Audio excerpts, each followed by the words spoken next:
Kanchipuram వకుడా silks నాణ్యత మా ప్రాధాన్యత. మదీనాగూడ, మియాపూర్, హైదరాబాద్ లో త్వరలో శుభారంభం. ఇప్పుడు ఎన్నికల సందర్భంలో ఇప్పుడున్నటువంటి ప్రభుత్వ పెద్దలందరూ కూడా కలిసి ₹1,00,000 సరిపోదు, దాంతోపాటు ఒక తులం బంగారం కూడా కలిపి మీకు ఇస్తాం కళ్యాణ లక్ష్మి పథకం కింద అని చెప్పారు అధ్యక్ష. కళ్యాణ మస్తు అని పేరు పెట్టి ఈ పథకాన్ని ఇస్తానని చెప్పి కూడా చెప్పడం జరిగింది అధ్యక్ష. కానీ 15 నెలలు గడుస్తున్నా కూడా మరి కనీసం కళ్యాణ లక్ష్మి ఎంతమందికి ఇస్తున్నారు, పాత పద్ధతిలోనే ఇస్తున్నారా, ఇస్తుంటే క్రైటీరియా మార్చారా లేదా, ఇంకొకటి ఈ తులం బంగారం మరి 15 నెలల్లో అయినటువంటి పెళ్లిళ్లకు మీరు తర్వాతైనా రీఎంబర్స్ చేస్తారా, ఏం చేస్తారు అనేటటువంటి అంశాన్ని మేము అడగడం జరిగింది అధ్యక్ష. జవాబు చూస్తే చాలా డిసప్పాయింటింగ్ ఉంది అధ్యక్ష. కళ్యాణ మస్తు పథకాన్ని కన్సిడర్ చేస్తున్నారా అంటే సింపుల్గా సాఫ్ సీదా కన్సిడర్ చేస్తలేము అని చెప్పి ఆన్సర్ ఇవ్వడం జరిగింది అధ్యక్ష. అంటే మీరు ఎన్నికల ముందు మహిళలకు తులం బంగారం ఇస్తామని చెప్పి మభ్యపెట్టినామని చెప్పి వాళ్ళ కౌన్సిల్లో ఇచ్చినటువంటి సమాధానం వల్ల ప్రభుత్వం మళ్ళొకసారి నిరూపించుకుందని చెప్పి మేము భావిస్తూ ఉన్నాం అధ్యక్ష.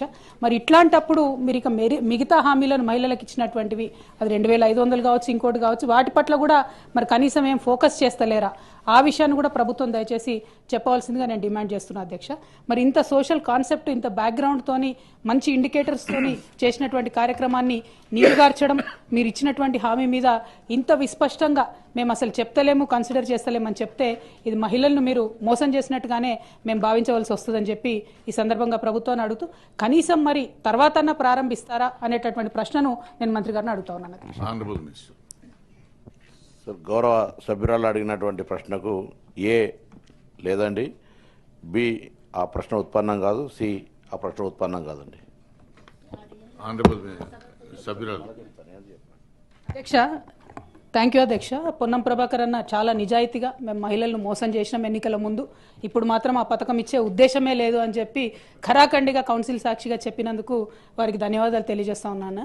కానీ ఈ రాష్ట్రంలో మహిళలు దాదాపుగా 51% పైచిలుకున్నారన్న. మహిళలు మీరు చేసినటువంటి మోసాన్ని గమనిస్తున్నారు. ఖచ్చితంగా సమయం వచ్చినప్పుడు మాత్రం వారు జవాబు చెప్తారని చెప్పి చెప్పక తప్పదు అధ్యక్ష. ఎందుకంటే ఇంత మొహమాటం లేకుండా మేము ఎన్నికల వాగ్దానాన్ని చేయమని చెప్తున్నారు ప్రభుత్వానికి. కంగ్రాచులేషన్స్ కూడా ఈ సందర్భంగా తెలియజేస్తా ఉన్నారు.